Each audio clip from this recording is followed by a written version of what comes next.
Not too long ago, a friend of mine asked me if you could give up one day of your office time a week or two office days a month, what could you do for your local community? What could you do to make a difference? In other words, if your church disappeared, would local community, would local school even notice, or would they just be relieved because all you're known for is asking for things from them? We want to come in and show up for you at the poll. We want to help with a Bible club. None of those things are bad, but they don't help the school in any way directly. So I've got an idea today I want to share with you. It's simple, doesn't mean it's going to be easy, but I can share with you how I found a way to do something for my local school that may help you as well in your youth ministry, no matter what size church you serve at or what role you are in youth ministry. First thing what you do is grab some paper and a pen. If you have two or three different colors of pens, that would be awesome. And if you're in youth ministry, you probably have some markers laying around, a dry erase board, a dry erase wall, something you're going to draw to make this work today. Obviously, if you're sitting on your phone somewhere where this isn't possible, you can just watch the video and do this later. But the activity I'm going to do for you isn't just for you to see how I came up with what I'm doing in youth ministry, but to help you figure out what you can do in your context. So the first thing we do is draw a circle that represents me, or you draw one that represents you. I look at this and I think about things that I am good at or that I'm involved in outside of my area of interest or expertise is sports. I like to watch it, but I mostly rode the bench in school. I'm not that great at it. I'm not involved in coaching it, except my kids were in preschool for soccer, which was pretty simple coaching. But what I do like to do and what I am good at are things that have to do with technology. I'm a youth pastor, and so I teach. I'm actually someone who likes students. I work with middle school mostly, and so that's an age group that I really like. Inherent in youth ministry, if you're doing it for a while and doing it well, are what the school would call classroom management skills.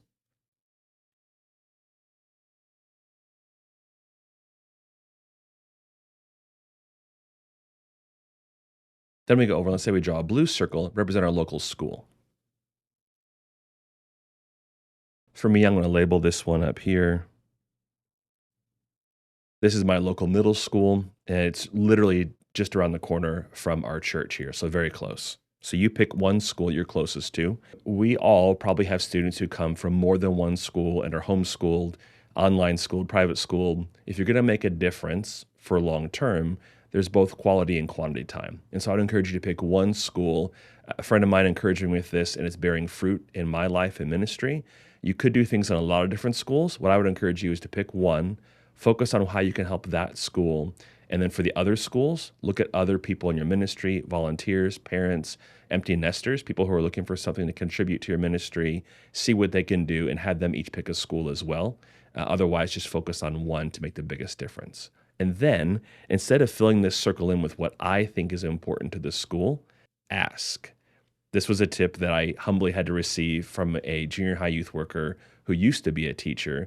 She said churches all the time would come to the school and say, hey, we want to help you by doing this, or we want to bring this. And the problem was they might bring you a bunch of crayons, but what your classroom needs are scissors, or during cold and flu season, Kleenex and hand sanitizer. So I know in my local school that they have a need for coaches, whether that's for sports, robotics, or different programs. They're always looking for volunteers for that. And I know that they have needs for supplies.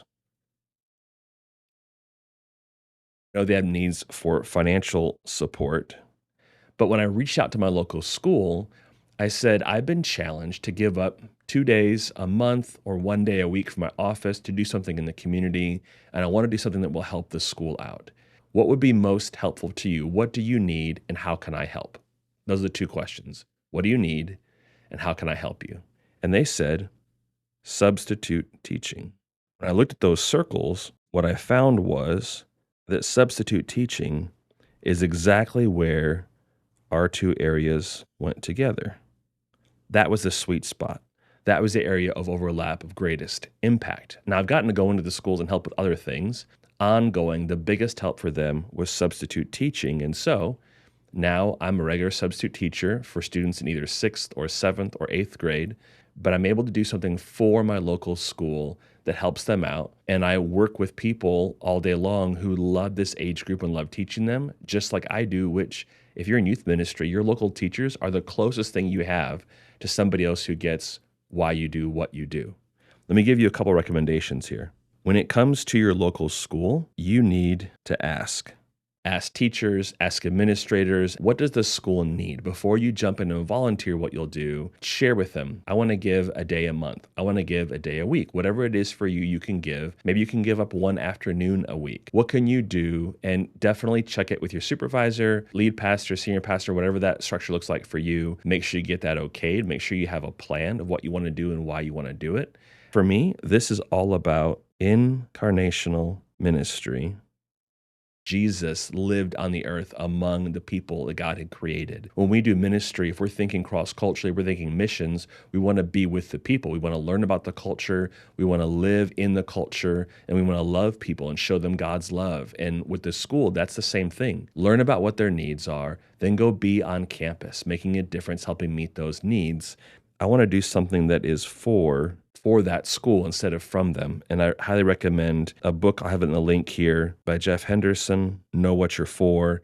Really helpful book to get you to think through doing things positively for your community, for your school, beyond just what you would do for yourself. When it comes to your side of things, I would challenge you to check out the book about Discovering Your Shape by Eric Ries.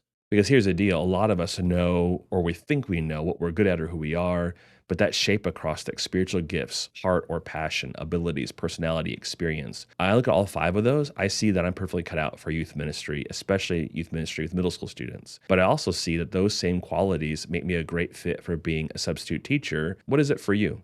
Look at those circles, see what it is, what overlaps between who you are, what abilities you have, and what needs your school has. Figure that out. Maybe you help design sets for the school play. Maybe you come in and you're involved in worship or your youth ministry, so you help with band or choir or orchestra. There's a lot of different things you could do. Maybe you're an artistic, creative person, so you come and you especially look at those kind of classes to contribute to, or you come in as a guest speaker and help out. Ask the school what they need, and then you jump in and help out and meet that need. That'll be a great way for you to do ministry, to be on campus, to be in your students' world, and it will overflow into how you teach, how you do your ministry, how you connect with families. Now, instead of just going, well, on social media, the people are complaining about this at the school, you can say, oh, actually, I've been in those classrooms, I've been in those hallways. This is a real problem, or this is being blown out of proportion. You can support your local teachers and support your school. You can think about all those different students you see, because if you're like me, no matter how big your church is, you're not seeing all those students in your ministry. So when you walk the hallways, you're connecting with all these students, and it helps. Let me know in the comments how you get involved. Are you subbing, or what else did you figure out to do? Let us know so we can kind of share and celebrate that together and be praying for each other as we not only do ministry in our churches,